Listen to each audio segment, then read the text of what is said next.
Kati, eu não gosto de alguma coisa em mim. Muda. Alguns homens têm muito essa crença de que, se eu sou homem de verdade, não tem porque eu me cuidar. Existe muito isso, né? De que, tipo, isso acaba com a sua masculinidade de alguma forma.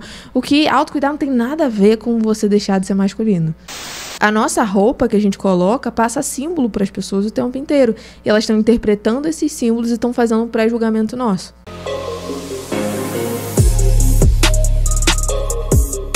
E eu meio que embaso a atração em psicologia da atração, que é um ramo da psicologia que fala sobre atração, e capital erótico. Aí dentro do capital erótico tem 6 pilares. O primeiro é a beleza, então também não adianta a gente ser hipócrita. Já se ferramos daí, já perdemos de cara, mano. Não, mas não 100%, dá pra salvar. Tem uma cara, dá pra salvar ainda. Não, e sempre vai falar, dá pra melhorar. Entendeu? A beleza, o que é ela? As pessoas sempre têm essa reação, né? Tipo, Kati, primeira, beleza, você tá de brincadeira, né? Se eu nasci feio, já era. Não, a beleza, ela tá relacionada a principalmente ao rosto, né? A primeira coisa que a gente tem que saber. Segunda coisa, que o conceito de beleza, independente dele ser bom ou ser ruim, então se eu falar que uma pessoa é bonita ou ela não é bonita, o conceito de beleza, nada mais é do que assim, o gene que veio do teu pai e o gene que veio da tua mãe. Então é algo genético que fez a tua estética. Simples assim. Só que a gente não é responsável por isso. A gente não pode fazer nada com isso. Só que a gente não é responsável pelo que foi dado pra gente, mas a gente é responsável pelo que a gente faz com o que nos foi dado. Certo? Então, assim, Kati, eu não gosto de alguma coisa em mim. Muda. Não tem o que fazer. Não tem por que você ficar se lamentando, não tem por que ficar se vitimizando. Ou aceita, né? Não tem por que... Ou aceita e convive com aquilo. Só que, muito provavelmente, se você tem algo na tua estética que você não gosta e você aceita e decide conviver com aquilo, você nunca vai ser plenamente feliz. Porque você sempre vai ter algum problema de autoestima. Entende? Então entra muito aquela galera da academia que fala que, tipo, a genética não ajuda. Pode não ajudar. Pode ser que você tenha mais dificuldade com isso. Mas você tem 2 opções. Ou você trabalha mais do que os outros para conseguir o resultado que você quer, ou você continua deitado na cama e vai ser infeliz, vai ter autoestima ruim. Entende? Então, a gente é responsável pelo que a gente faz com o que foi dado pra gente. E aí entra muito o autocuidado. Então, o autocuidado, principalmente... Assim, se uma pessoa ela não se cuida e ela passa uma imagem para os outros de que ela não se cuida, ela de maneira inconsciente está falando que ela não é capaz de cuidar de um relacionamento e nem é capaz de cuidar de um negócio. Por quê? Se ela não é capaz de cuidar da pessoa que teoricamente era para ser a pessoa mais importante da vida dela, porque sem ela a vida dela não acontece, ela não é capaz de cuidar de um relacionamento nunca. Muito menos de um negócio, de uma sociedade ou o que quer que seja. Então é essa mensagem inconsciente que você está passando para uma pessoa quando você não tem autocuidado. O problema é que as mulheres, por natureza, elas são acostumadas ao autocuidado. Né? Ela tem esse lance, são incentivadas. O lance da maquiagem, o lance de você se cuidar, de estar teoricamente bem arrumada. O problema é que os homens, eles não são incentivados a isso. Os homens, eles falam que tá tudo bem, sabe? Você sair de qualquer jeito para um lugar. E não tá tudo bem você sair de qualquer jeito para um lugar, porque na esquina você podia estar arranjando o amor da sua vida. Na esquina você podia estar fechando um negócio. E você não tá simplesmente porque você não sabia que você tinha que ter autocuidado, ou se sabia, alguns homens têm muito essa crença de que, se eu sou homem de verdade, não tem porque eu me cuidar. Existe muito isso, né? De que, tipo, isso acaba com a sua masculinidade de alguma forma. O que autocuidar não tem nada a ver com você deixar de ser masculino. Então, uma pessoa te chamar de vaidoso, por exemplo, não é nenhum problema. Isso, na minha visão, é um elogio. É um cara que cuida dele mesmo, simples assim. Então, a beleza está relacionada a isso. Não é uma condenação, sabe? Eu nasci feio, eu me acho feio, vou morrer assim pra sempre. Não, cara, tá na tua mão. Fudeu, morri. Não. Tá na tua mão. A única coisa que pode acontecer vai ser mais fácil pra uns e vai ser mais difícil pra outros. Simples assim. É o primeiro ponto, né? O segundo ponto é a atratividade sexual, que é o sex appeal. Então, tá relacionado não com o nosso rosto, mas com o nosso corpo. Então, é a nossa movimentação corporal. Então, são aquelas pessoas que elas, às vezes, não são bonitas, às vezes não tão bem vestidas assim, elas não têm nada demais, mas elas chegam num ambiente e elas roubam a atenção de todo mundo. Por quê? Porque é aquela pessoa que ela acredita fielmente que ela merece ocupar o espaço que ela está ocupando. E aí, o piso dela é diferente, a forma como ela pisa, o espaço que ela ocupa é diferente, a forma como ela movimenta a mão é diferente, tudo é diferente. Por quê? Porque a pessoa vê autoconfiança no movimento dela. E é isso que é a atratividade sexual, é o galã feio da novela, sabe? Aquele cara que você fala, cara, que cara horroroso, o que tem nele? A novela criou um contexto para que ele fosse o cara cobiçado simplesmente por chegar nos lugares. Porque ele tem uma baita de uma autoconfiança.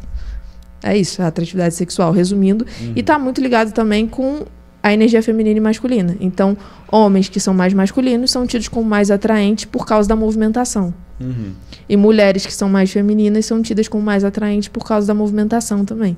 E aí também entra, lógico, aquele lance de tonalidade vocal, sabe? Então, assim, mulher que fala gritando. Pra quê, sabe?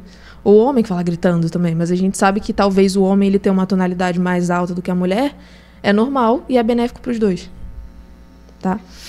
O terceiro ponto é a atratividade social. Então, tá relacionado não com o que a gente fala ainda não é comunicação verbal. Mas é, por exemplo, a gente tá num evento de networking, vai num evento profissional. Aí eu tô conversando com você. E você tá tendo uma reação muito boa pra mim, assim. Você tá rindo, você tá tocando em mim, você tá... As pessoas olhando pra você, elas conseguem identificar que você tá gostando dessa conversa aqui.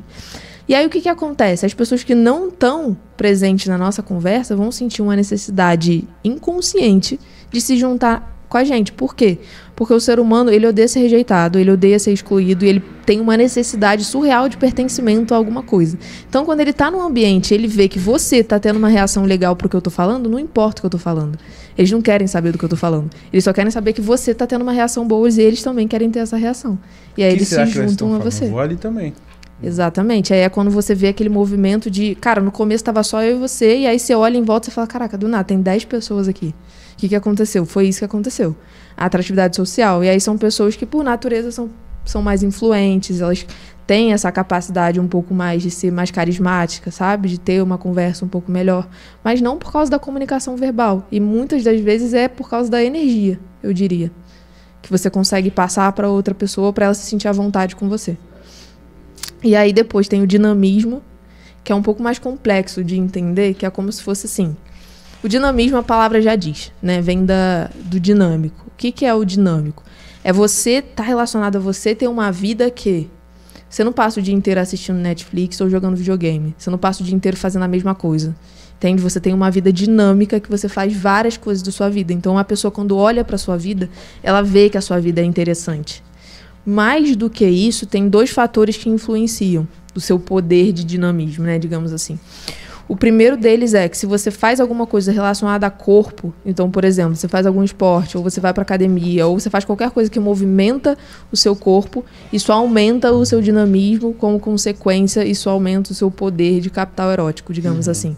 Tá? Principalmente para o homem, porque um homem que faz esporte, que faz academia, é completamente diferente de um homem que não faz. E aí, teoricamente, gera muito mais segurança para a mulher, porque a mulher sabe que, cara, eu tô na rua, eu tô sendo roubada. Quem é que mais provavelmente vai conseguir, sei lá, bater num ladrão ou me salvar dessa situação? Um cara que é magrinho ou um cara que tem uma estrutura óssea ou estrutura muscular melhor? É o cara que tem uma estrutura muscular melhor. Tudo isso porque ele faz algum esporte, faz alguma coisa que movimenta o corpo dele. Tá? E, além disso, também entra o fator de que se você for pertencente a um grupo que tem um certo valor para a sociedade, isso também aumenta ainda mais o seu dinamismo. Ou seja, se surfa, a gente sabe que o surf ele tem um certo valor para a sociedade.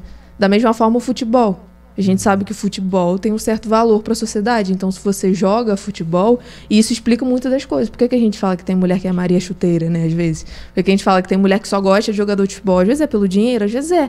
Mas às vezes não é. Às vezes é só porque o cara pertence a um grupo social. E ela tá inclusa também nesse grupo. E que ela vai ter acesso à vida dele. No que ele tá fazendo, né? Exatamente. E ela vai ter acesso ao estilo de vida dele. Entende? Então é mais ou menos assim que o dinamismo funciona. E por último, tem a apresentação. Então a apresentação é quando a gente fala de roupa. Então é tudo que a gente coloca na gente. Não só roupa, mas tudo, literalmente. Então, por exemplo, tatuagem é a apresentação. Pulseira, acessório, óculos, tudo é a apresentação. Tudo que a gente coloca ou deixa de colocar na gente. Só que o problema é que a gente não é ensinado a prestar atenção nisso, ou a gente é ensinado que isso é futilidade. Então, várias e várias vezes você sai de casa, ou a galera que está assistindo, sai de casa sem prestar atenção no que está colocando. Tipo, eu vou só na padaria, sabe? Vou colocar qualquer coisa aqui rapidinho e vou. Só que quanto mais você cria esse hábito de fazer isso, mais você diminui o seu senso de merecimento. Então, assim, você só se arruma quando tem uma ocasião muito especial. Você começa não, vou só cortar o cabelo. Não, eu vou só no mercado. Vou só não sei aonde. Vou só visitar minha mãe. Vou só... Não, eu vou no cinema ali com a gata rapidão. Daqui Exatamente. a pouco você tá se arrumando pra fazer porra nenhuma mais. E aí vai diminuindo seu senso de merecimento porque você foi perdendo o hábito. E aí você vai ver que em nenhum momento vai ser suficiente pra você se arrumar. Às vezes é Natal e você fala, mas eu vou só vai ficar em casa aqui, mesmo. vou ficar em casa, na sala de casa. Não importa, cara, o que custa, sabe? Você tirar um tempo pra você, pra de fato você tá bem arrumado, passar a mensagem que você quer passar e de quebra ainda aumentar o teu senso de merecimento. Então, isso interfere até na roupa que você dorme, sabe? Por vários e vários anos, eu achava super normal dormir com roupa rasgada de ex, de político, sabe aquelas coisas que você coloca e você fala assim, cara, eu vou só dormir, sabe? Mas aí depois eu entendi, eu falei, cara, eu não vou só dormir. Tudo bem, mas é um ambiente que eu não quero estar desse jeito. Então, as minhas amigas, a galera que me conhece próxima, sabe que eu me arrumo pra tudo. Eu não quero saber se eu vou pra padaria, se eu vou pra academia, se eu vou pra praia. A apresentação é a gente entender que existe algo desde sempre chamado inconsciente coletivo, né? Que são coisas que ninguém precisa ensinar pra gente, mas a gente sabe. Por exemplo, se aparece uma cobra aqui agora, todo mundo sabe que tem que sair daqui. A gente não vai brincar com a cobra. Ninguém nunca ensinou isso pra gente. Falou, não, quando aparecer uma cobra, você tem que correr. Não, mas você sabe. Da mesma forma que ninguém ensina pra um bebê que ele tem que chorar quando ele tá com fome, ou que ele tem que chorar quando ele tá triste, ou quando a gente tá triste. A gente só sabe. E isso é o que a gente chama de inconsciente coletivo. E o nosso inconsciente coletivo, ele é pautado em simbologias.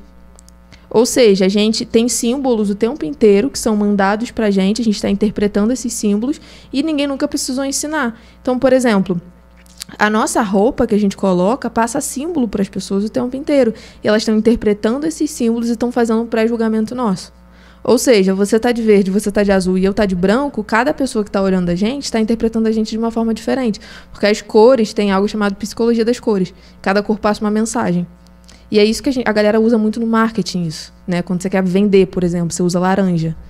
Agora, quando você quer falar de uma coisa mais de sedução e tal, quer passar uma coisa mais sexy, você usa vermelho. Todo mundo sabe disso, né? Sim, sim. Ninguém precisa ensinar isso pra gente. Só que aí quando a gente tá colocando a roupa, a gente não pensa nisso. Fala galera, a Kate é top. Bora pra minha opinião. Seguinte, eu também acreditava que esse negócio de se arrumar e cuidar da aparência, fazer dieta, era tudo besteira. Mas é somente quando você começa o seu processo de evolução que você nota como essas coisas são importantes. Você ligando ou não, as pessoas vão te julgar.